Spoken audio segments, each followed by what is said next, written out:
Best of 5. Neeb versus Clem.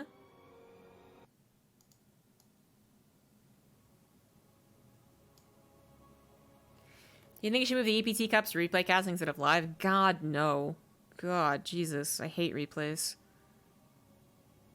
As a caster and as a viewer. There's really nothing to be done. I mean, the admins can, as I said, they can ask the players to be more considerate, but at the end of the day, they're going to make mistakes. They're going to be angry they lost their most recent game and go directly into game 5, and you just, you know, I don't want them to be penalized for that. Or, they're going to think they have all the commentators, and then they're not. And, like, no one's doing it maliciously, I don't think, but unintentionally malicious, I suppose. It's kind of like an oxymoron, isn't it? Because malicious always is like intent. Anyways. Best of 5. The other semifinal is going to be waiting for a little while, as Lambo vs. Thermal is apparently quite the series. And then they will be facing Hero Marine for the semifinal. Thank you very much, Flip a Flapjack, for the tier 1 sub. We're starting off on Pillars of Gold for this TVP in the bottom left. As the red Terran, he is Liquid Clem. And in the top right, as the blue Protoss, he is Neeb. For Ting. Ting.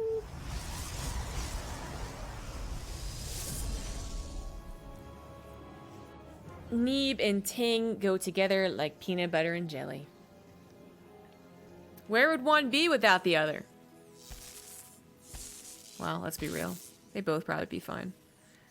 But in this regard, actually, Neeb and Ting actually are it's quite the story. I think Neeb gets signed by some really cool organization 5 years ago and probably changes teams a couple of times until now.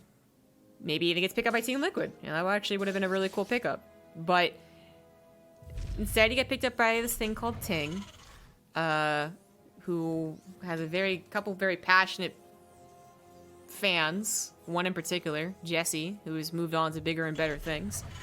And is now has a whole entire esports branch to this little cell phone company, mobile phone company. And I'll always be proud of my participation, I guess, in connecting Neeb and Ting together. There's me, Rifkin, and Scarlet all go into their headquarters and them saying, who should we pick up? And all of us unanimously agreed, you gotta pick up Neeb. Pretty cool story, I'd say. And Neeb in general is also a pretty cool story. One of the breakout North American players, taking, in the grand scheme of things, not that much longer after Scarlet, you know, was a really good NA player. But at the time when Neeb came up, it felt like it was finally another North American player, another United States player. This is the other thing. So, and he's never really gotten bad. He might not be dominating all the WCSs anymore, but he's never bad. This is certainly chipping him up a little bit. 2 Reapers in a bunker. I'm anticipating that. Building 2 shield batteries, actually. That's a bit surprising to build 2 shield batteries. Maybe he thinks that he needs to. So he's going into a Stargate. Neeb's not going to be able to help bust the bunker with that, but maybe he can get some Oracle revenge. It looks like Neeb has dealt with this before, because 2 shield batteries looks to be exactly what he needs. Oh, no, it's not. Oh, no, what's that? It's not reaching. It's not. Oh. Oh, I thought that was dead. I thought that dead was dead. I was already preparing my long, drawn-out sigh. And then it lived. Nicely done. Well, that's really sucky, though. So a couple things at play here, all right, as the Reapers do successfully escape. It looks like the Adept on the side of the map died. Yeah, to the Hellion and Marine, it looked like. So that sucks. The bunker was salvaged, yes? Yeah. So that sucks as well. You hope to kill it instead of letting them salvage it. Neeb has to build 2 shield batteries. 200 minerals, of which probably won't help him in the future, but might, so that's always something to consider. And doesn't kill the 2 Reapers. Yet, Clem did go for 2 Reapers, and since that is kind of expensive, we kind of just credit 50 gas to a Reaper because that's all the Terran openers in every single matchup, but, you know, 50 gas is expensive. At the latest reactor or his factory, I think at the latest reactor, since he built the Hellion so quickly. But anyways, like, there's a couple things at play here, but I think at the end of the day, you're kind of annoyed by that. And it's really about your experience versus it, of whether or not you think you did a good job. And I think it looked like Neeb had experienced that before. And that, I think, is where it really is most important, is that Neeb went, okay, I know exactly what to do against this. I saved most of my units, and it was annoying, and I hate you for it, but whatever. Let's continue on. And that, yeah, not getting stuck on something is the most important thing. And that's really a life lesson, you guys. Don't just get stuck on something. Like, for instance, not being embedded to game 3, but that's game 3, it's fine. Don't get stuck on that. Don't get stuck. And don't get stuck in the bunker being international. So the Phoenixes that were popped out of the Stargate don't have as much, I guess, surprise factor. They showed themselves, got 2 SCVs, and that's about it. Where an Oracle, I mean, maybe could have gotten 5 SCVs without a Wood of Mine being available, but you know, you never know. Clem did get a Cyclone, which could have easily bopped an unfortunate Oracle. So the Phoenix are a little more sturdy. They can help each other out, cancel the lock-on, and they still might eventually grab up to 5 or 6 SCVs. It is going to be into Colossus. I think that's what we would expect as viewers, and I think that's what Clem is going to be expecting as a player, is that when you see Phoenix, it is almost always into Colossus. I'm sure some people are experimenting with Phoenix Charge Lot or Phoenix Adept again. Maybe bringing back some of the older all-ins, but I haven't seen many in pro games yet. Maybe on ladder, but no one's brought them back yet. So it's always Phoenix Colossus, and I think the question is more so, how greedy is the Protoss Duke being behind that? You know, are they going double forge? Are they going up to 8 gateways and then a 3rd Nexus? Are they getting 3rd Nexus first?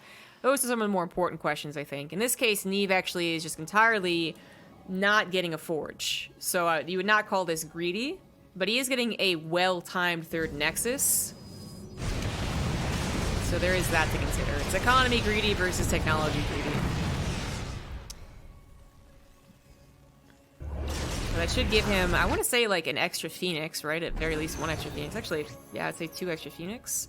Maybe the Colossus out is a little bit faster as well. Unfortunate thing is that while you could afford 1 Colossus by the time its attack hits, you cannot get external thermal lance, even without the forges, so that's going to be a bit of a bummer, but a lot of Phoenix available. Raven is going to die pretty quickly, but auto turret's still pretty good. Tear down 1 of the Phoenix. Immortal gets his shields popped, but good overcharge of the 3rd base. Is not over in the natural, which is the Colossus is actually going to die. I mean, hell, even with an overcharged shield battery, I think that Colossus dies. Most of the bio army was on top of it, but at the very least, Neeb might be able to totally trade out. No, he's losing the Phoenix. Oh, down to 3. Oof.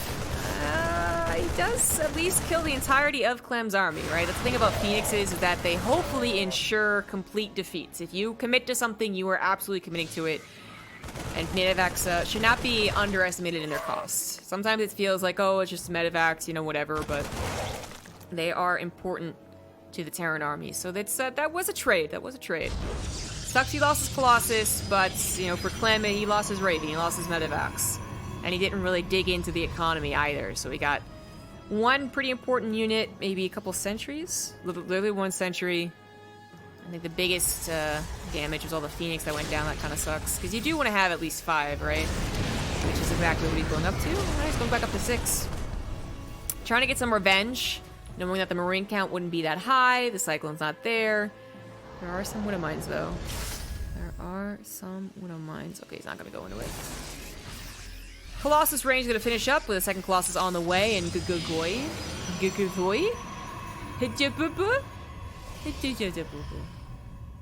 What the fuck is this? What is this? What is this? Neeb? Neeb is going for a Fleet Beacon. You know, if this was like Geralt or Goblin or Mana, yeah, I would be like, okay, all right, I see you. Okay, that's a little bit weird, but Neeb doing this is actually really weird. Neeb, like any tournament contender, has had to go outside of his comfort zone, be a little bit cheesier, work with some of the new all-ins, make some of his own little twists on things, but as far as it is, all the players I can think of have gone from complete macro standard guys to cheesy guys. Neeb's actually been maybe one of the least successful ones, to be honest. Like, not that he's not successful in general, he obviously is, but just that I think even Showtime, as he's adapted to be the player that he is today, I think he's done more to credit his name with some stylistic preferences, something that makes him unique and something that can make him a cheesy player. You know, in PvP, he does a decent amount of his own cheeses. Showtime is kind of clawed out of his way out of the, oh, I just macro. Where Neeb, I still feel like Neeb is 100% macro all the time. No real differences. He kind of just goes with whatever is in meta and follows, you know, a lot of the Korean Protosses, I guess. Although a lot of people call him a European Protoss, so I guess he's copying European Protosses. But anyways, you get my point. The fact that he, of all people, is going into a fleet beacon to get range on Phoenix as his follow-up? I'm shocked, but I'm interested. I'm waiting to see how this works out.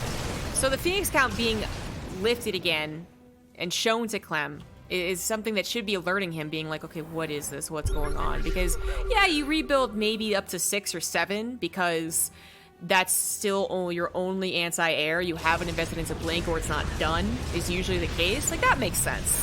But to go up to 13 Phoenix, oh, what am I getting some good shots? Oh, even.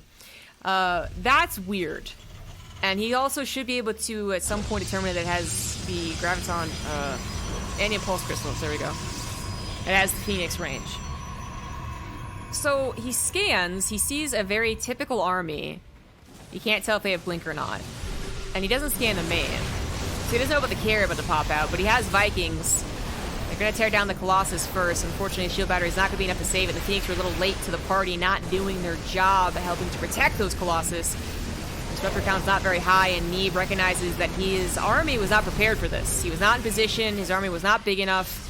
He just evacuates that third base, but Clem is looking like a beast. He's got 30 and 40 more supply than his opponent. He's got EMPs blinking in the army. He takes one decent Disruptor shot to the face, and his Viking count has been torn down. Well, hold on a second. Maybe he can actually do this. The carrier is not helping as much as you think that it is, because the Interceptors cannot live. The Marine count might get low thanks to this one Colossus. Disruptors trying their best to save the day, but now they're being pounced on.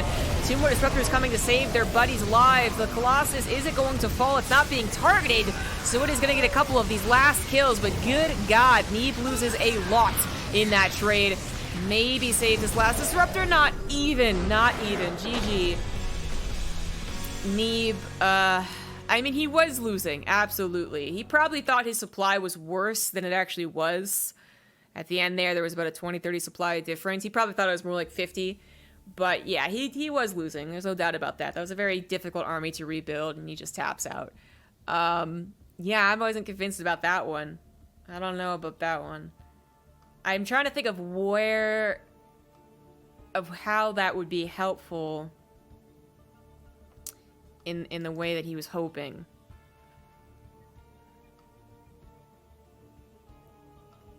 I mean, obviously him losing the amount of Phoenix he did in that first push was not supposed to happen.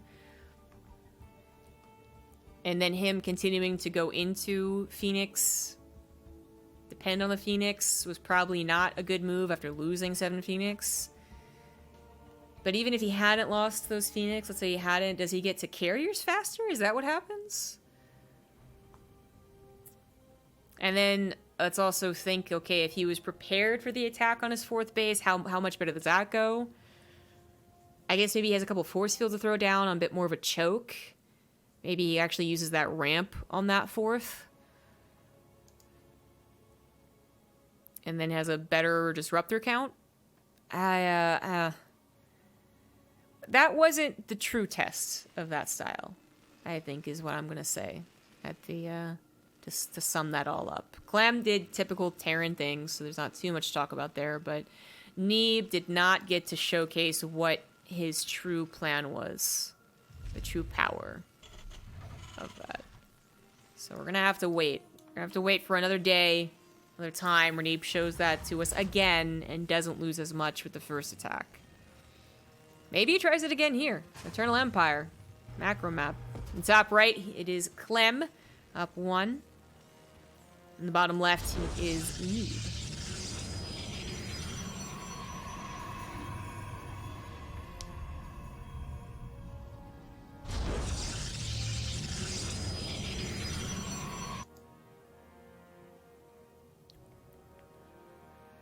Yeah, Neeb definitely should be scouting for proxies. Clem is not as stereotyped as a proxier and cheesier in this matchup as, like, say, Euthermal would be, but he could definitely do it. So scouts first and foremost for the proxy barracks, and then goes to be a jerk to the SCV.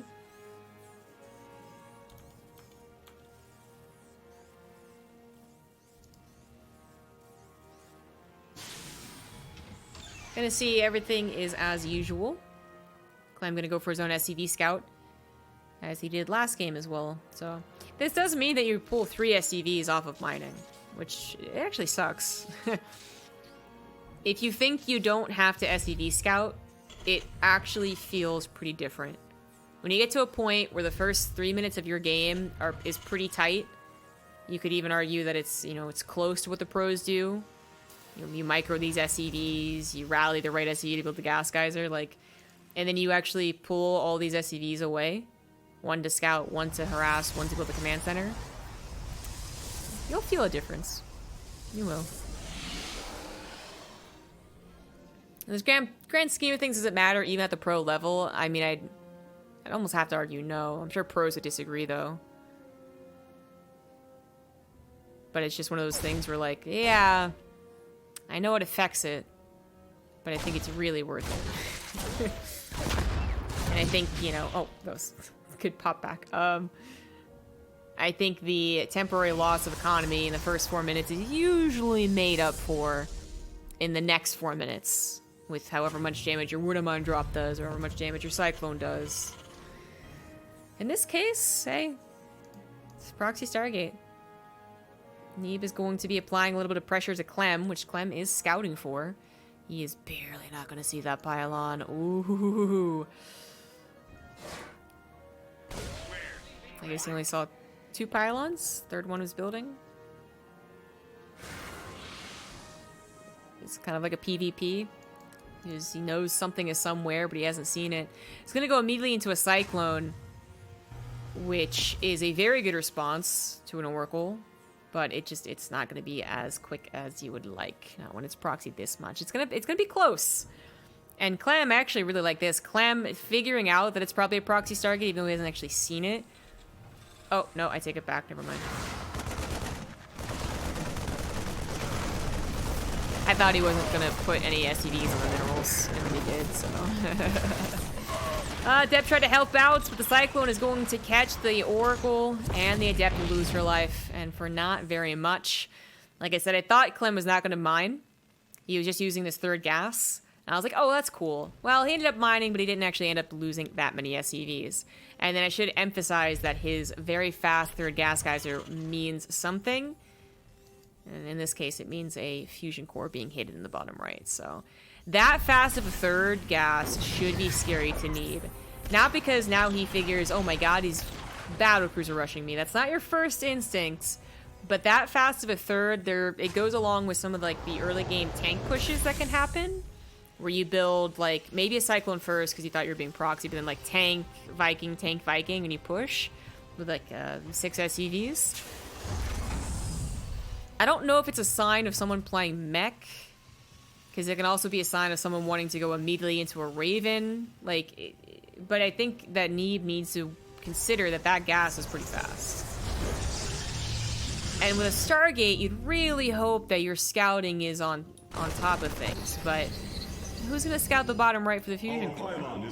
And if you scout the main with the Oracle, which is dangerous because the Cyclone can kill your Oracle, you're going to see a Raven build, is what it's going to look like. There's not really a lot here that tells Neeb to expect a battlecruiser. And I'm even wondering if behind this, Clem goes for fourth gas and mech. Yeah, still no fourth gas? I don't know if he will, but anyways. Neeb is not going to be prepared. He's got Stalkers prepared for a typical drop or a Liberator. He's going into Blink, which will be helpful. But the battlecruiser is going to be able to specifically beat bop around here. It's a very annoying part for the Protoss player. He's going to go for a bit of a push as well on the ground, and this is really complicated for the Protoss to defend. We've seen this before. Not super common, but we have seen it before, and it really makes the Protoss, like, say, okay, what do I defend? The battlecruiser I can defend, absolutely, but it will take all my resources, and that's fine if you're not doing anything else. If I don't defend the battlecruiser, I lose probes. If I only halfway defend the battlecruiser, I lose my stalkers. Like, it's tough. The battlecruiser draws the army out of the way so the tank gets into position. Stasis Trap at least stopped the Cyclone, which is something. But Neeb had to respond to the battlecruiser with the rest of his army, so it wasn't quite prepared to even get a couple of shots off. Can be important when defending this type of push. Death goes for a bit of a scout. He's going to go for the concave. He's got a Guardian Shield. Shield Battery has already run out of juice, so it doesn't help very much, but Blink is done. And he's actually going to jump on top of that and make this look relatively easy. That was not bad at all. Neeb taking a good supply lead. He's up 11 workers. He's got the army supply and Clem. He is going to go to bio. The fourth gas is not coming down very fast at all, so it is bio, but he certainly has delayed his Sim and Combat Shield to do this, starting around 7 minutes.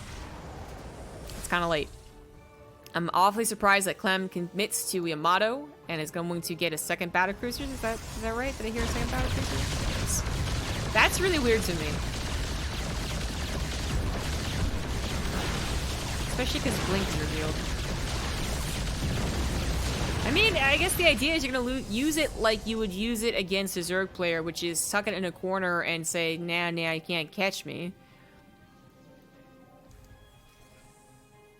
But I think there's a reason that we see battlecruisers not use this often. I'm happy to have the experiment, though. I'm happy to see if this actually does work as an opener. Stalker's finding a third CC on location might prompt Neeb into committing to an attack that he was already thinking about. Now that he sees it, now that he knows, okay, it is bio as well, because his Oracle's been maybe a little too busy to scout that. I think he's going to go, okay, I'm going to try and stop you here. If it was mech, I think you 100% commit to an attack, because they won't have many units at all. With bio, you got to be a little bit more careful, but you got the Warp Prism. You're going to have charge. You might not have upgrades, but I think you posture. I think you check. I think you try and scare the Terran. And at least keep those battlecruisers back at home. Grabbing a fourth base, guarding that a little bit. Might eventually find the fusion core, but Yamato will be done by then. Neeb's also going to grab Templar Archives and a robotics bay. War Prism is setting up to the right side, is it? Yeah. Oh, uh-oh. 2 jumps into the third base. Yamato's down the Oracle. Stalkers respond. I think there was a partial recall. There's only 3 Stalkers left over here, so I do believe that's the case. Battlecruiser's just small enough on Eternal Empire to fit here, and that's what makes it so obnoxious. So obnoxious.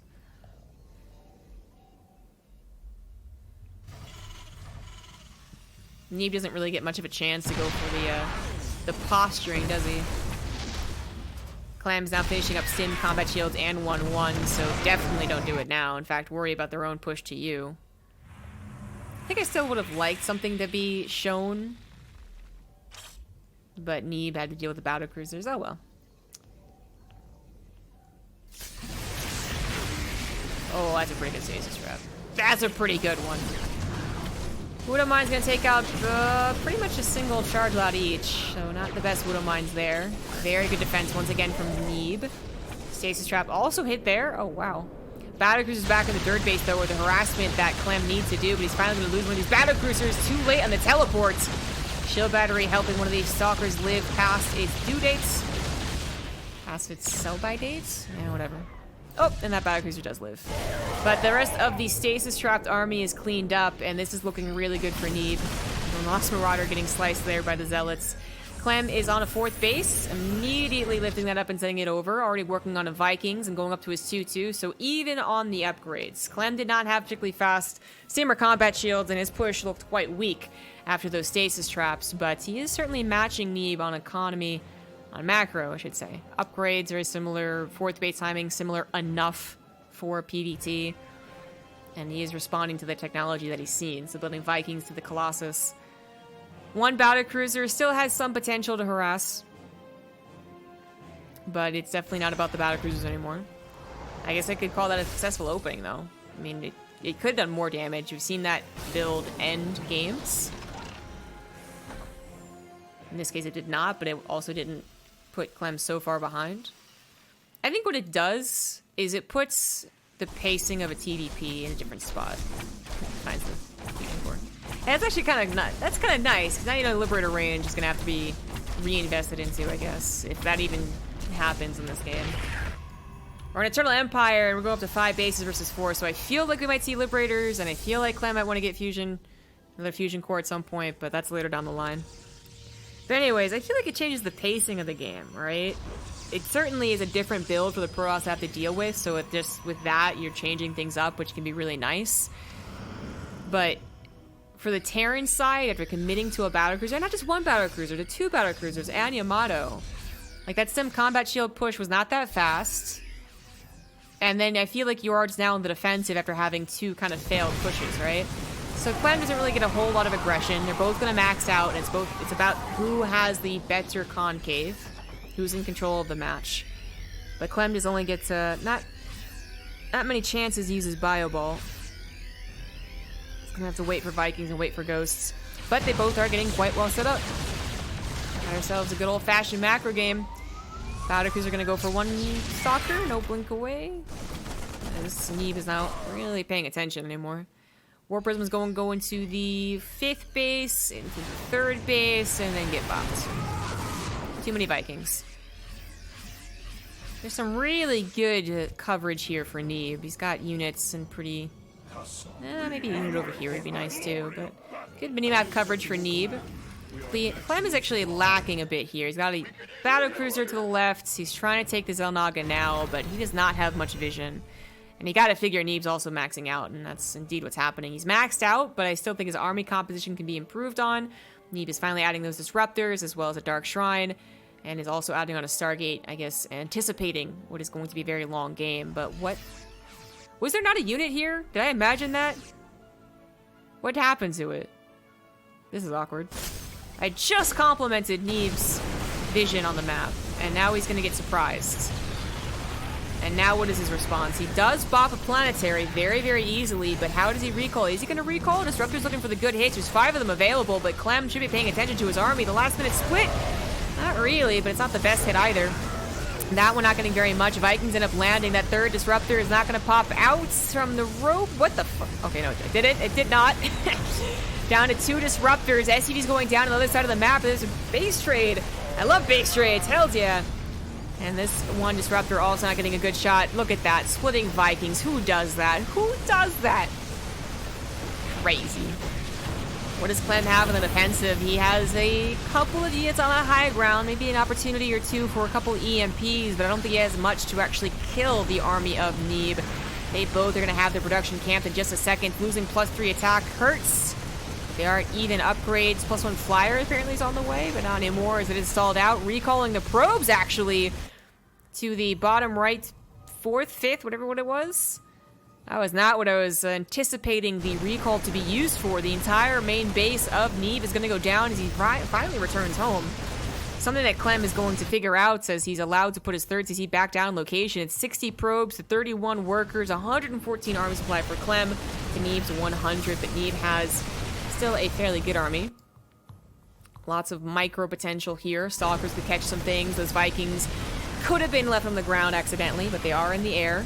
And I think most importantly, Neeb has DTs, and he just took down at least 1 orbital, if not 2 orbitals, I believe, with this one not being an orbital or a planetary. So he could just send 1 DT in at a time. He's going to go for the actual attack. 2 Colossus getting hit pretty quickly, but they get a couple of shots on some very weak bio. They're one a hold of the Minivex with this army, and that is crucial to a base race, but the EMP is getting pretty good. Do clear up Neeb's army, and oh my god, where did the army go? What the hell? DT's trying to hold on to the right as well, but it's going to be a good scan there, and Clem is up 70 supply, and that attack was actually a flippin' disaster. That was actually so bad. I can't believe how bad that ended up being. I did not think Neeb was taking that bad of a fight, and then suddenly his army just entirely disappeared.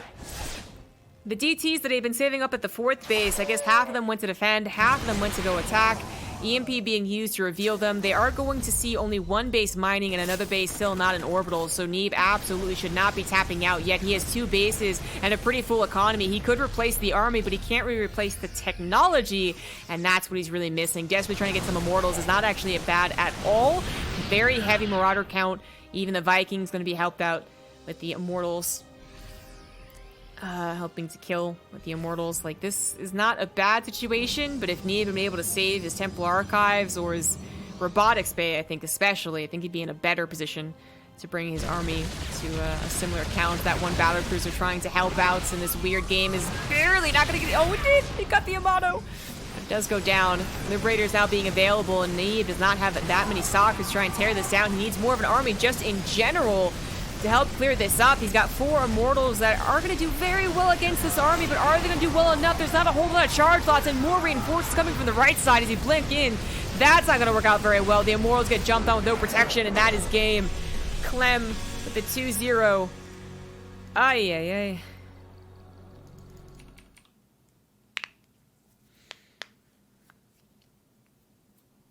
Oh, man, if those were 4 Disruptors or 2 Immortal, 2 Disruptors, it's like... Maybe... I don't know. If he had known reinforcements were coming, I don't think he blinked in. That could have been different, too. Ah.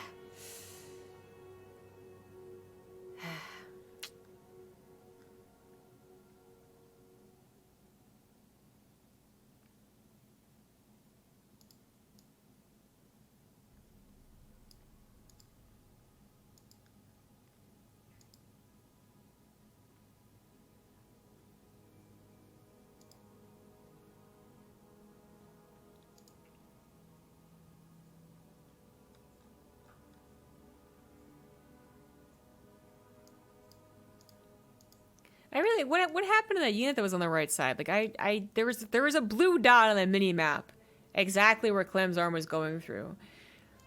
I mean, Neeb was still pretty far gone, so maybe even if he had seen it with that one unit, it wouldn't have been any different. But like, what? It just was suddenly gone. Did it get F2'd? Was it like a probe and like a couple Marines picked it off? At the very least, the sooner you know you're out of position, the sooner you can think about what you're going to do. But, frustrating. I feel like I caster cursed him. Oops. Next up on Submarine, and Neeb's gonna go for a low ground pylon. Oh, boy. The bottom right, it is Clem up 2-0. The top left, he is Neeb. Yeah, low ground pylon. What's up with that?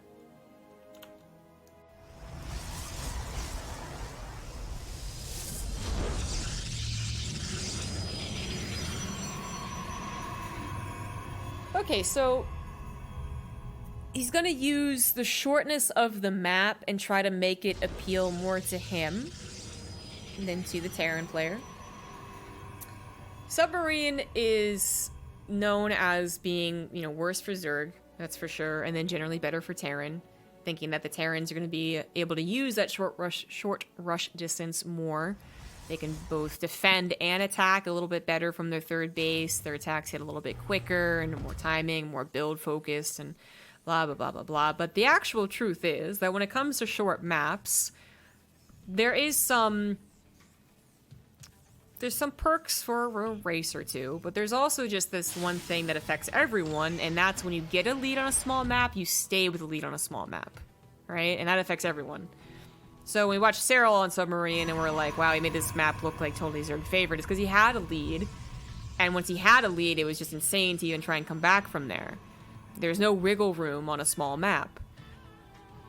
Which Neeb might be trying to take advantage of, but then maybe not as much as I thought he was. With the very, very, very forward gateway, I thought he was actually even going to do a Zealot into Adept. But no, just the Adept is still, you know, pretty fast Adepts. Shorter map, gateway on the low ground, so Clem has to take this very, very seriously. But I don't know if Neeb's going to be committing much more to it. He does get a shield battery in the main, so that signs point to committal. Signs point to Neeb actually wanting to do some pretty good damage here and get that momentum started in his favor. Clem scouted with an SCV, though, as he has been SCV scouting every game, something I was talking a lot about last game, so kudos on that.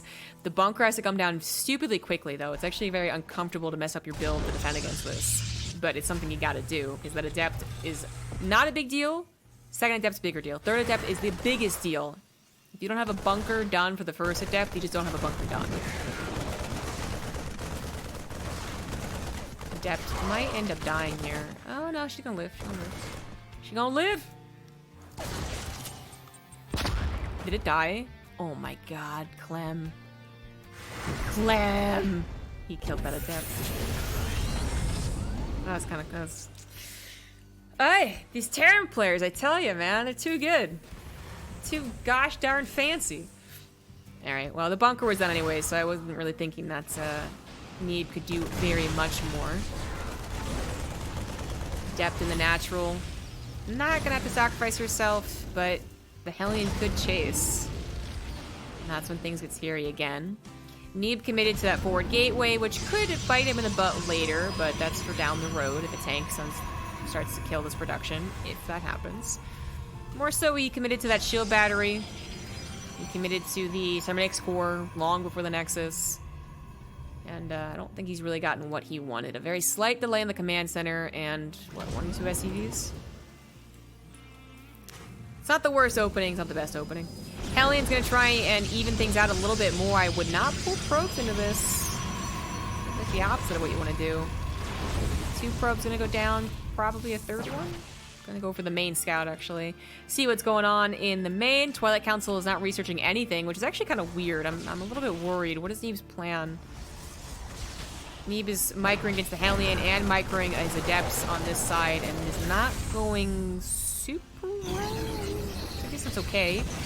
He does manage to grab that Hellion with a last second warp in, but what is his plan? He never started anything on the Twilight Council. Oh, now he starts charge, but that Twilight Council was pretty fast. This was a pretty big delay to start an upgrade. I don't know if he was thinking about going blink and went, oh, hold on, no, I'm not going to do that, and now is going for charge. Plus, he was microing, so there's like a thought delay and an actual like physical delay, but it feels oddly timed. 2-base charge all-in would be great to see, though. Who thinks Neeb's going to do a 2-base charge all-in with an Archon? But I don't see many gateways going down, so I don't think that's what it is. It is a charge first to stop the potential tank push that happens on this build. Oh no, it isn't all-in. Okay, alright. It is the all-in. Wait. No, what? Okay, started Storm. So it is the all-in. Grabs a Viking, that's nice. It's probably just, it's nice because now it won't kill the Warp Prism, but maybe it's also nice because it won't scout. If it had gone on the main to harass, it might have scouted. Although Neeb's production is mostly in the left side. Alright, yeah, who expects Neeb to do this build? What even is it? He does start up Storm. Okay, alright, so that's a total of 8 gateways, and a 3rd Nexus is on the way. So what is he gonna do? Like, charge lot, attack, threaten with the Warp Prism while he builds up Storm and an economy? I'm still kind of on the... I think Neeb was a bit afraid of an earlier tank attack, but his observer, having getting into the main base, now sees that it's not tanks at all, it's just regular bio attack. I mean, it's going to be a little bit awkward, not because charge is bad to have or storm is a bad thing to get to, but it's because blink isn't available. And once the Terran recognizes, oh, that's what you did, the Terran, especially a guy like Clem, could just go Super Saiyan on the drops. So it's kind of scary. I don't think that medevac drop really revealed he doesn't have blink. A couple probes, but also a couple of zealots get a couple of SCVs, and there's the reveal on the storm, and that storm is actually pretty good. Lots of very weak Marines because combat shield is not done. Okay, alright, that was the first sign of the storm. So that's pretty quick storm. So, and of course with the charge lots actually being faster, you knew it was charge first.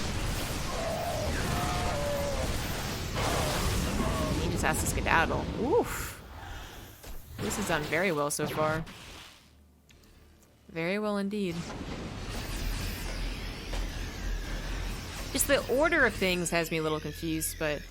Alright, the charge lots help push away the fights. The double drop, but I would say it was more the storm that pushed that away. That was a pretty juicy storm, just much quicker than Clem was anticipating. Clem is going to be going up to a Ghost Academy before his 3rd base is anywhere close to being saturated, so it's a little uncomfortable when a Terran player has to do that. Like, most of the time if you find storm happening, it's either not happening at all in some games, I suppose, or it's happening like fairly fast. Like after Blink and a +1 and Charge and their third base is already done. Like, and that's just the first splash they got into. Now this was actually Quick Storm. So he built his Ghost Academy before he built his extra 2 barracks, and those extra 2 barracks still aren't done. These storm drops are surprisingly not that effective. Only 4 SCVs go down. He's about to lose his High Templars. One last storm to try and at least drain the energy on the Medivacs. Gonna try and recall out the Warp Prison. It's not gonna work though. And that did not go according to plan there for Neeb. Oh no. Oh gosh. Okay, well, anyways. It is still uncomfortable for Terran players to get the Ghost Academy and Ghosts, of course, this fast. But Clem is getting to work on saturating the space and is going to be able to afford it as if it was a normal game. Except in this game, it looks normal around 9 minutes. What's not normal is not having Blink. So still not a lot of anti-drop potential. Still not going into Blink. Obviously doesn't have a Stargate to build Phoenix. That is the weakness here of Neeb's army. No Blink, so difficult to defend against drops, but also means that he can't really be out on the map that convincingly. The times where you see 7 Stalkers constantly posture around the bio, pick off a Ghost, pick off a Medivac, you can't do that if you don't have Blink. You also can't do a very good job of chasing, so if the Medivacs are lagging behind, as the Terran player realizes I effed up, you can't chase that down. Like, there's reasons you want Blink. And I'm actually very surprised that Neeb has yet to get it. I'm all on board to charge first into the storm. I think it was cool. I think it helped with the first attack. Different way to open up here. But I would really love to see Blink. Just personal preference. 2 disruptors are on the way, and I do love seeing that. +2 armor on the way to get a little bit of a lead in the upgrades, since Clem's only just now building his armory. He's only been building 1 Ghost at a time, for the most part. But now that he's on a fully saturated 3 base, with a 4th base on the way, he can start pumping those out 3 at a time if he wants. I think he only really needs so many, though. He's going to be dotting the landscape with these High Templars. 1 storm in the heart of the army was not bad. Lots of damage taken, but no kills. Medivacs are either a little bit weak or a little bit dry. Even without Blink, manages to grab one of the Medivacs. Zealots in the natural is kind of cruel. Oh, that's a lot of Zealots. With EMP, takes away all of their shields, but this is not only doing a ton of damage to the economy, killing SCVs, denying a lot of mining time, it's also forcing Clem to return home. He either pushes the issue and attacks and messes up because he's not microing correctly, or he pulls back and plays it safe, and that is what he's doing. He also kind of needed to pull back. There was so many Zealots that the reinforcements are not quite cutting it. 15 SCVs go down, but Clem still holds the armor supply lead. Blink has finally started up here, is already halfway done, and he's also working on a 2nd upgrade, so Neeb is looking to be in a pretty good position as far as the long game goes. The next minute could still go in Clem's favor. That's the scary part. 30 armor supply lead. EMP upgrade is the priority for Clem as well. He's not started his 2-2 upgrades. But the EMP upgrade, while very, very good, there's no denying that, doesn't help with disruptors directly. And that's now what Neeb's depending on. I love the drop into the natural, but oh god, the storm and the feedbacks are making all of those Medivacs very, very low. Another storm hits, another feedback hits. The Stalkers were gonna need a little bit of backup, I think, to help them. Maybe the shield overcharge is gonna be enough. This would have been a lot better if a lot of charge lots had also been here, or if a 2nd or 3rd storm had hit all of those weak Medivacs before they unloaded. But I will call that a cleanup. Neeb trades out a handful of Stalkers to clear out 4 Medivacs worth of units, as well as maybe 1 or 2 High Templar. That's still pretty good for him. Now the army supplies are very even, and he is now reaping the rewards of his investments. He's got 2-2 upgrades ahead of his opponents. He's got all types of splash on the way, Disruptors, Storms, and Colossus. Clem needs to find an opportunity to knock at least some of the bases down, some of the probes down, I should say. That was a big one on my head. Doesn't look like this probe line's going to be harassed, but over here we got double Liberators, at least stopping all probe mining. One of mine's being cleaned up by Disruptors because I don't see an Observer. Clem does not manage to really scare Neeb's 3rd base at all, but at least he has his 4th base up. He's back up to 68 workers, and the economies have certainly evened out. It's all about those upgrades and how good his splits are against the Disruptors. That one wasn't so hot. 2 Colossus thought were already out. There you go. I just popped out. They don't have the range yet, but they only get 1 extra range nowadays. So it's not like they're that bad, just bare bones. Observer sees 6 medevacs, 7 medevacs going into the main base. He uses his blink to get to his third, which means he can't blink into his main base for a little while longer. 1 Colossus out in there and alone. The Stalkers, I guess only some of the Stalkers blinked. They actually responded faster than I thought they would. But they need more army, and oh no, Neeb is misunderstanding what's going on here. He has a lot of Stalkers with better upgrades, but he needs those charges to help out. There we go. When I said he's misunderstanding what's going on here, I mean that he split his army to the south side thinking, okay, this is surely something plus something. And you would never fault Neeb for thinking that. That's probably what the Terrans do 99% of the time. They hit with a big drop on the main base and even a tiny squadron of units off the left side. So I don't blame him, but I was scared. I was like, is that really enough to tackle the main base? And well, with another Zealot Warp in, it was. I think the upgrades have also made these Stalkers a little bit chunkier than usual against the bio. And it seems like every time Clem does that type of drop, he gets at least 1 storm to the face, so that certainly helps. But they're both on decent economies, so we're talking about constantly replacing armies. No big game-ending decision fight kind of yet. We might get there soon, though. Just takes a poor positioning, especially on submarine. Takes 1 second for poor positioning to suddenly get you in a choke that makes you a bearer of disruptor shots, I guess. Colossus shots, what have you.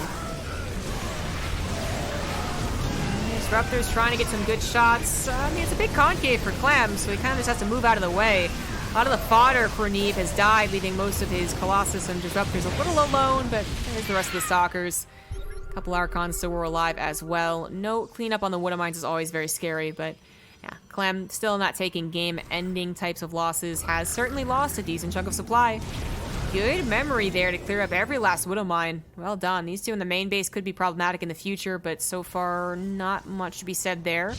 Bottom left base is at least scouted out by Clem, as he's trying desperately to replace his army supply. That was probably one of the worst fights. Struggling to replace the 20 or 30 army supply deficit he now has. But yeah, on submarine, there's a lot of chokes. In submarine, you think you have this portion covered and you don't. You go down this ramp and suddenly you're wrapped around 2 different places. It's tough. There's a lot of chokes on submarine. And it's all about who's taking advantage, who's actually aware of the upcoming fights. It's usually the person who wins it, right? Anyone who's last second surprised because suddenly they're concaved upon or surrounded or just their more important units are lagging behind them. And they don't realize what's going on, they're gonna lose. I think that's what Neeb is looking for. He's feeling very confident being out on the map. He's pushed Clem all the way back into his own planetaries. Neeb's up to 3-2 upgrades against Clem, just 2-2. Zealots in the third base are covered by a couple of Marauders. Very good response so far from Clem, as he realizes he's definitely more in the passive section, the defender section of the game. He hasn't gotten an army fast enough to get back on the map, so now he's having to defend, which, okay, that was kind of weird. He finds a couple Stalkers on just the move command. But he also needs to get the high-tech units out. He needs to get more Vikings, feel a little more confidence. Let's see, let's take a little inventory here. Because Clem's army was quite spread all over the place. Now that he's connected, now that he's all together, it's 7 Vikings to 3 Colossus, which 3 Vikings more would be perfect, I think. He's got 3 Liberators, which are enough to handle a lot of the chokes. 1 here, and 1 here. And 26 Marauders. I mean, that's a lot of Marauders. That's a good count. But where are the ghosts? That's what I'm mostly worried about. A couple more Vikings would be nice. But much nicer than that would be a couple more ghosts. He's almost towards a very good army composition. He's looking for more of a concave, maybe even a surrounds. He's lining up for it, but Neeb's on top. He's got eyes in the back of his head. In this case, it's an observer in the back of his army. I don't think Clem notices that observer. Oof, that's such free information for Neeb. Oh, Clem has maybe found a way back into the other side of the map. It's such a short map after all. I guess it's not that surprising. Just by kind of mirroring Neeb's army, he finds his way into Neeb's 4th base. Storms coming from the backside, however, are making a lot of these units very, very low. Disruptors coming out in the choke from the south side. don't get too many hits, but the rest of Protoss' army is actually doing quite well. The Vikings did not tear down the Colossus that quickly. In fact, barely not even getting this other Colossus. The Thunderstorm hits the heart of Clem's army, and that was just a whole lot of everything. Ultimately ending in Neeb's favor. Clem unable to get a decent fight this game. It feels like every time I'm just like, yeah, Neeb might not die right now. Sorry, Clem might not die right now, but Clem, he's down 20 supply. He's down 30 supply, now he's down 40 supply. And what I think is actually going to be the game-ending fight. As Neeb finally puts a point on the board. Clem doesn't really want to admit defeat, but I'm pretty sure he's defeated. You don't want to when you have two bases on the outskirts still mining freely, but your production's being a little bit camped right now. Liberator's not going to save the day. It's mostly soccer. I don't see how Liberator's going to help you here. +2 is not quite done for Liberators either, which made him a little bit more helpful here. They're not going to be helpful enough. GG. Neeb with a very aggressive blink forward. That is showing utter command of the game. GG. That fight around Neeb's third was kind of insane. That was just like everything was happening all at once. Splitting into more splits, into a concave, into more splits, into EMPs, into disruptor balls, into Colossus shots, into Vikings mismicroing, into, you know, it's just like, what the fuck do I even start with?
Trying to see what the other result was. Okay, so Lambo's up against Hero Marine now. On the other semifinal. We're going to finish this one, of course. And I'm actually going to be right back before we get started.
All right, Golden Wall. In the bottom left, up 2-1, he is Liquid's Clem. And in the bottom right, getting a point on the board, he is Neeb. So yeah, other semifinal is going to be Hero Marine versus Lambo. We'll probably catch some of the last games of that one. That seems like a pretty solid top four. Clem, Neeb, Lambo, and Hero Marine. It's pretty cool. Pretty cool. Neeb, one of the guys who was known at one point for being just, I mean, insane with how many games he played, honestly. Like, it was not super public. It wasn't like he was streaming all of his practice, but when you talk to him, basically he would just admit, like, yeah, I burned myself out.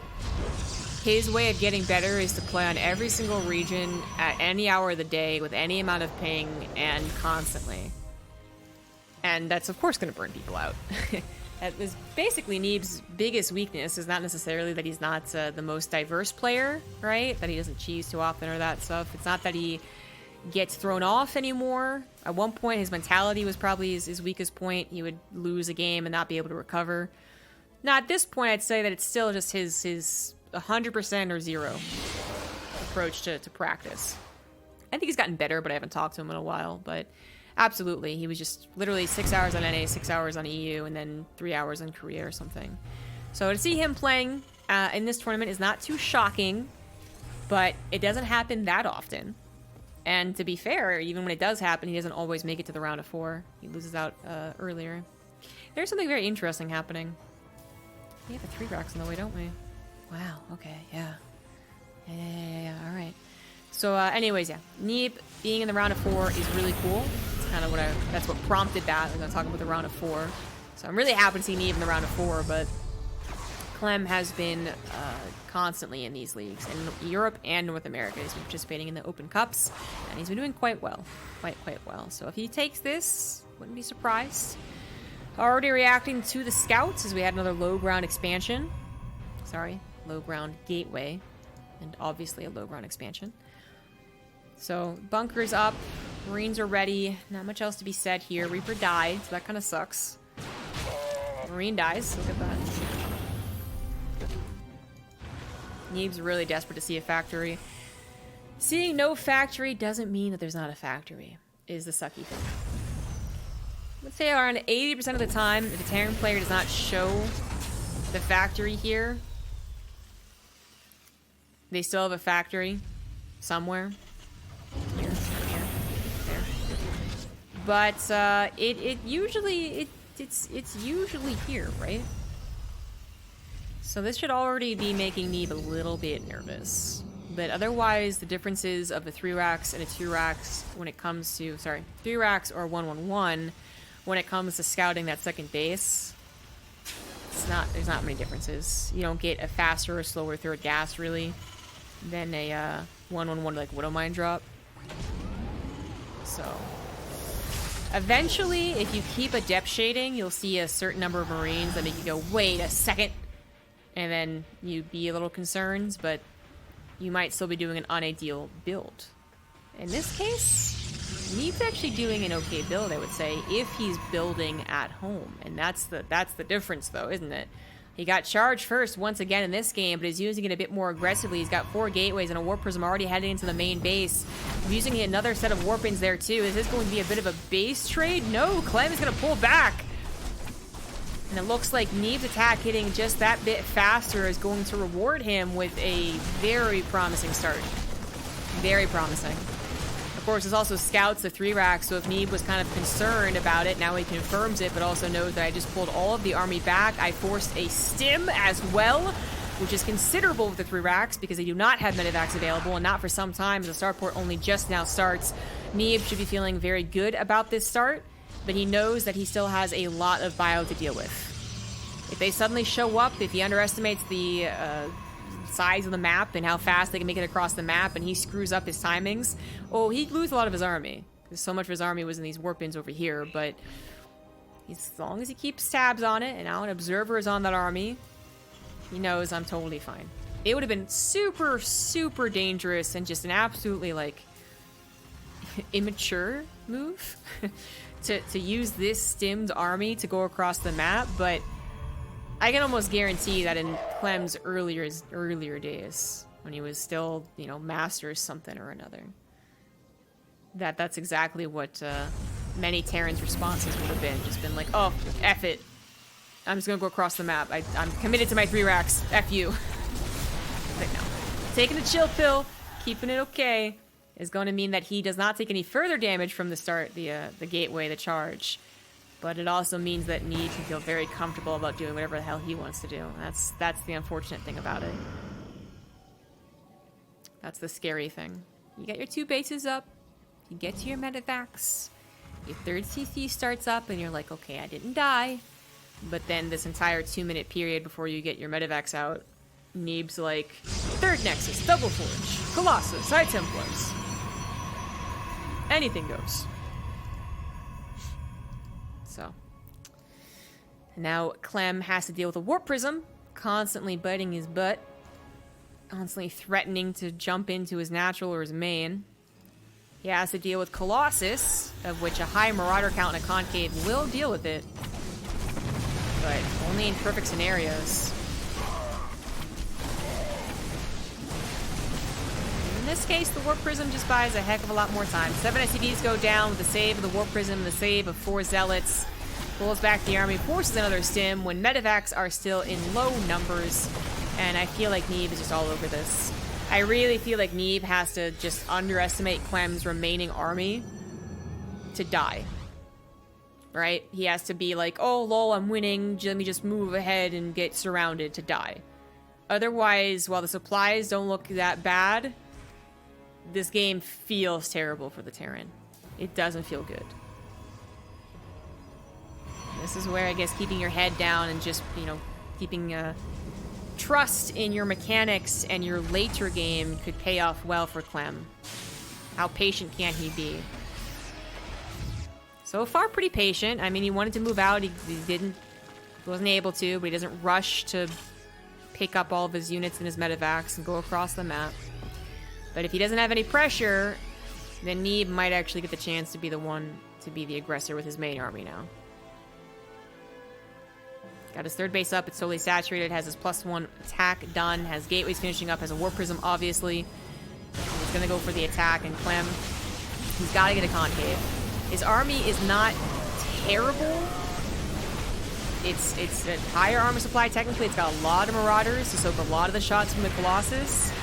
But there's really not a good way for him to tear down the Colossus. He does not get the opportunity to get a Concave. He barely saves his 3rd command center, but is getting lots of units sliced and diced here. He's desperately trying to buy time to get to a couple more Vikings. Even an EMP could be huge. Actually, that's exactly what he's going to go for. EMPs hit most of the force fields, but are there enough bio units? It doesn't look that way. The stim, with the lack of medevac, the 3 Colossus still burn through even the Marauders, and Neeb takes the victory. GG. Neeb controlled that game from the very first Warp Prism attack. I haven't seen that combination of builds, right? Because the 3 racks is kind of a cheesy thing for Terrans to do. Nowadays, as in a professional sense, if you want to do 3 racks in yearly, go ahead. But in a professional sense, 3 racks don't happen anymore, so that's rare. And then Neeb going for charge harassment with the Warp Prism is also pretty rare. And for them to meet, I was like, oh, okay, which one hits first? Okay, now I know that charge hits first. And the charge absolutely obliterates the 3 racks. Made it look stupid.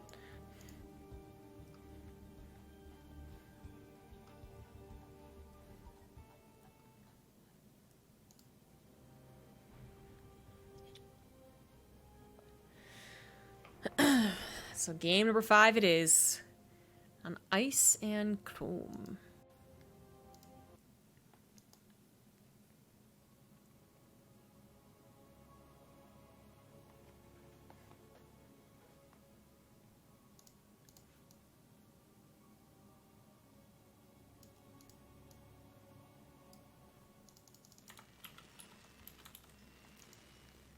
The last map in the semifinal. These guys are already into a little bit of money, but they're not into the point payout yet. And that's where they really want to be. In the top right of Ice and Chrome, he is Clem. In the bottom left, as the blue Protoss, he is Neeb.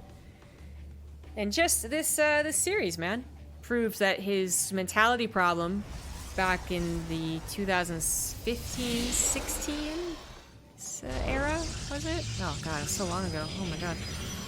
Is entirely done away with. Neeb was a younger kid. He's still pretty young. When he was a younger kid, and being the hope of the North America, because Scarlet wasn't really... Scarlet was someone who would always be able to tackle a Korean and always be a threat, but she wasn't really consistent. Literally back around the time of Legacy of the Void, she was seriously considering retiring, I'm pretty sure. She wasn't playing a whole lot. Neeb was that guy. There's so much pressure on Neeb. And initially he couldn't handle the losses against the guys like Hydra. All right, like that's how far back I'm talking about, is the WCSNAs of Neeb versus Hydra, and he would falter a lot. And then eventually he grew to be the person who took down the Kespa Cup, first non-Korean to win on Korean soil for Starcraft 2. And now he's here today in a tiny little cup comparatively, sure, but still looking like an absolute baller. Bringing it back from a 2-0 deficit against still one of the best players in the world, I would say. Maybe not top 5. That still goes to the Koreans for the most part, but top 20, top 30 in players in the world. That's actually pretty fucking cool. And he's doing absolutely fine. And what he's doing fine with too is mixing things up, which I think is just very promising, right? It's all cool. It's actually, I would still be very impressed if Neeb brought this back by just fixing whatever mistakes he was making and just doing really solid builds. Of course, great, fantastic.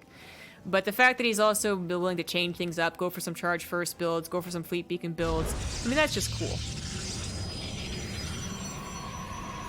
But it is funny to think about Neeb being the more experienced player against Clem, because Neeb, in my mind, is still 16 years old. What is he, 22 now? God. I think he's 22.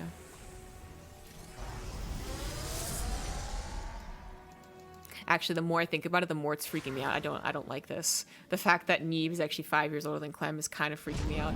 Oh god. Oh my god, existential crisis. Anyways. Neeb is going for a Stargate opener in the 5th game. So once again, changing things up. Is he going to try and do the fleet beacon thing again? I wouldn't mind it if he doesn't lose the Phoenixes that he did in that first game. Or second game? You know what I mean. There's a gold game. There you go. I wouldn't mind it, but it seems risky to do. Clem, at least seems like he scouted the Stargate. No, he hasn't scouted at all. What am I saying? I'm crazy. Talking crazy talk. Wow. When I saw a Viking and a Cyclone on the way, I was like, for sure he saw the Stargate. Okay. The Cyclone itself? Okay. But a Viking too? I guess he just predicted it. I'd say for a while Neeb was a Stargate player, but wow, that was a bold and very correct prediction. Then he just immediately shuts down a Phoenix, sort of shut down an Oracle as well. And now Neeb, what is he gonna do? What is he gonna do? Robo, Gateway, more Phoenix still being added on. I mean, he's still gonna go for 2 base Colossus, I think. The starts of Pillars of Gold. And then at some point he has a fleet beacon, but we'll see. We'll see if that happens. Gotta be more concerned that Clem's setting up a follow-up push. I kind of talked about this push, actually. That with a faster 3rd gas, you can even do more tanks in Vikings. You start off with a tank. But, well, it's not a 3rd gas. It is that early push with not that many units. You pull... Yeah, even in this is literally 2 SCVs, not even the 4 or 5 that I was expecting. Like, okay, this is a very fast push. Not that many units, but enough units to cover the most important ones. In this case, the most important one is that tank. Neeb did not quite see the move outs, but I think he saw the lack of response to his Phoenix, so he has tried to move home in time. He already has a shield battery, just prepared in general. And his Robo is not being sieged upon, so he does have an Immortal. He's going to try and crack it right here, right now, before the bunkers are done. Phoenix on top of the Vikings are going to be able to catch both of them eventually. Cyclone was taken down by the Immortal, same with the tank, and the bunkers might finish, but there won't be anything to put in them. Exactly, they get canceled, and Clem's push is not working out.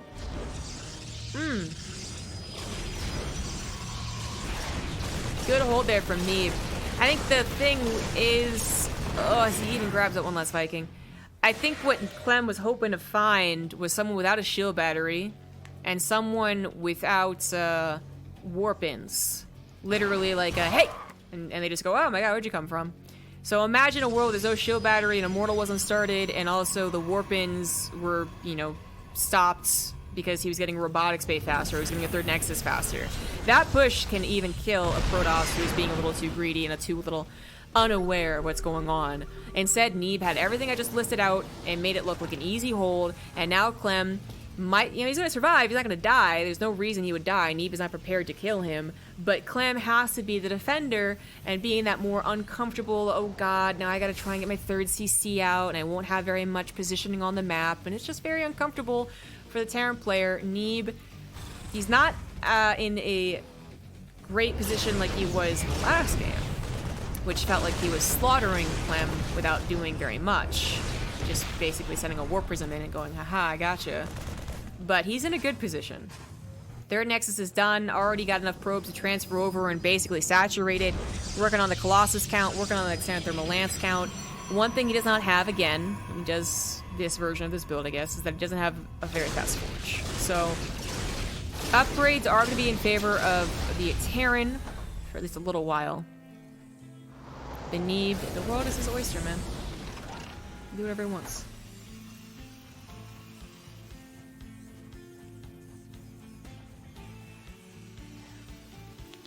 If he's 5 years older than Clem, he's 10 years older than Max Pax. Oh, great. I hope Neeb feels old. Ay, ay, ay. Ah, it is. It is the fifth week. I feel like I'm getting Morse code sent to me, and I don't understand Morse code, so I'm just going, okay, that's cool. Wow. So, you know, if this was a 10-minute game where not much has happened, I'd be like, oh, that makes sense. He's preparing for, like, a potential Liberator problem, or just, in general, playing to, like, a accelerated late-game PvT. But at 8 minutes, when Clem is going to do another push, I think. He is pretty defensive. I don't know. Well, I like this. I like this position better. This feels like Neeb is in absolute control, and that Clem doesn't really have a very strong push. Where on that Pillars of Gold game, Clem had already done a push that did some damage, more damage, killed a lot of those Phoenix, and that he also had like a big, humongous bio ball ready. And that's why I was like, oh, transitioning right now doesn't seem like a great idea. But now it feels like even if Clem did push, I mean, is it going to be that great of a push? Doesn't really look like it. He did such an early attack that did not do anywhere close to the damage it wanted to, that I guess Neeb is now going to show us the power of transferring this quickly into Stargates. Something we would eventually see. To do it this quickly, that's the big question mark. And also investing into Anti and Pulse Crystals again, that's also something I'm just like, is that really worth it? I guess. Yeah.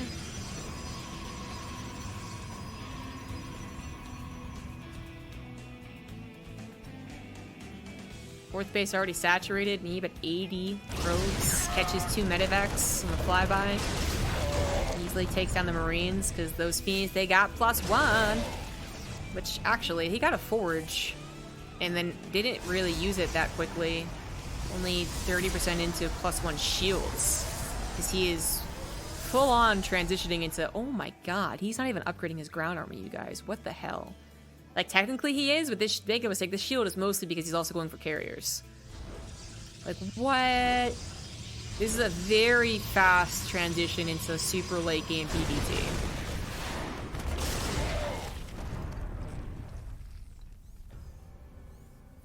I like the composition. This is the ideal composition of Protoss. It just is supposed to happen in 10 minutes. Colossus, Disruptor. Well, actually, he's missing a Templar, isn't he? Okay, so it's not the perfect one, but still. Getting to air is what we all know is the ultimate late game Protoss move. And he's doing it so quickly in this game. He's even getting upgrades for it. He's getting a second Cybernetic X-Core. Is Clem gonna even be prepared for this? I think he is. I think he knows. Did he scan? Did he see a carrier? Did I miss the scan? He's building so many Vikings, he has to know.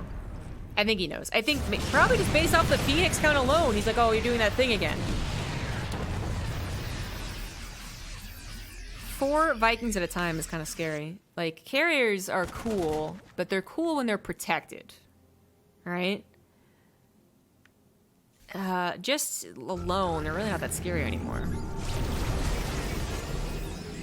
Alright, he scans, he sees the army type. Disruptor's trying to get some strikes. Kinda nothing. Kinda absolutely nothing so far. And without the Disruptors getting the army, how good is Neeb's army? Phoenix has come to cover for both the carriers and the Colossus. Mass EMPs going down, shield overcharge, trying to help out the best that it can.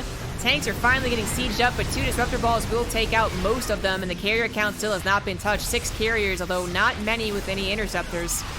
Still a lot of Vikings left over as well, plus 2 air weapons about to finish for Neeb, as he is still at a very good supply, and still has a couple of shield batteries left over. Those Vikings trying their best to micro, but this is actually a very difficult competition to micro against. Like, do you target the Phoenix or the carriers, and then anytime you aren't targeting, they're accidentally targeting the interceptors, which isn't exactly helpful, and my god. What a clumsy level. That was just a weird attack. That was not on either of them was it clumsy. As a StarCraft 2 fight, that was a what the fuck. Alright, well, that's scan revealing the saturated or well defended. There you go, 5th base. Not too... That's a 6th. No, that's a 5th. I can count. Shut up.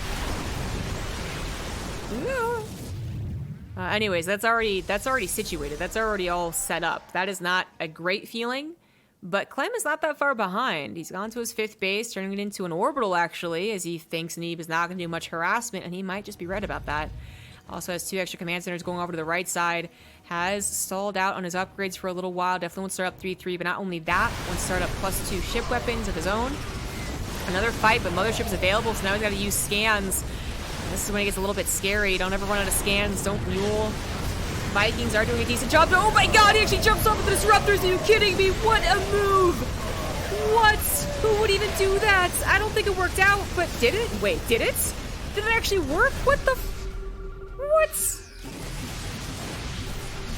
How did he even know that that would work? There was nothing but blurs to me. I cannot believe Clem just jumped on top of the Disruptors. I don't think Neeb could either. Neeb was like, what the hell? What are you doing running into me? I'm supposed to be running after you. What? And their supplies end up even, by the way, after that. Like, oh, Jesus. Both are pretty even worker counts, pretty even army supply. Upgrades, though, are still going to be looking much more in favor of Neeb, as he continues adding on basically all to his air. The Storm to cover the air. The Disruptors to cover the air. So the air upgrades are looking quite nice. And yeah, I guess the ground units are also benefiting from the shields. Clem has finally started +2 ship weapons, but I'm glad to see he's also getting a second armory. Like, you're all, that's what this game is apparently. You're going to be playing air versus air. The ideal competition for Clem here would probably be more something like Viking Ghost Liberator?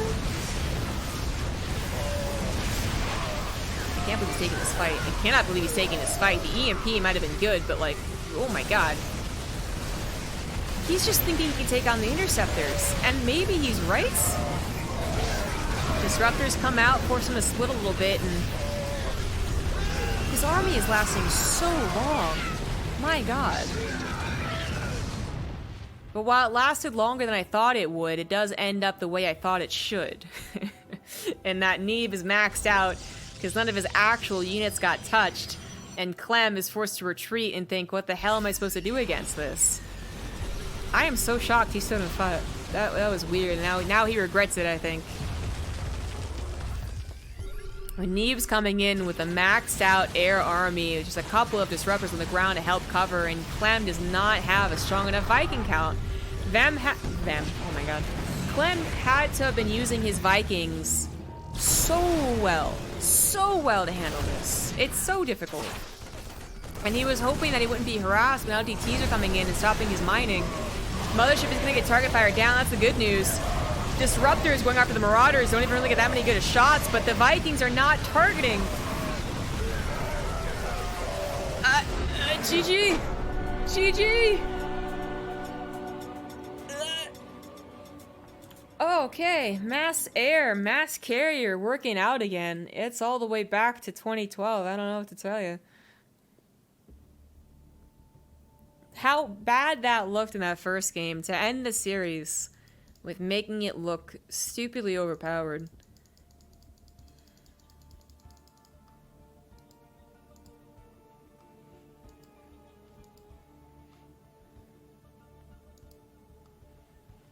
I think there just wasn't much experience there, and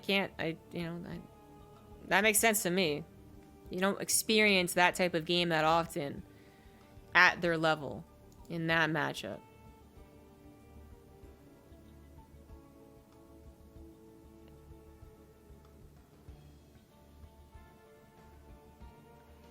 But, I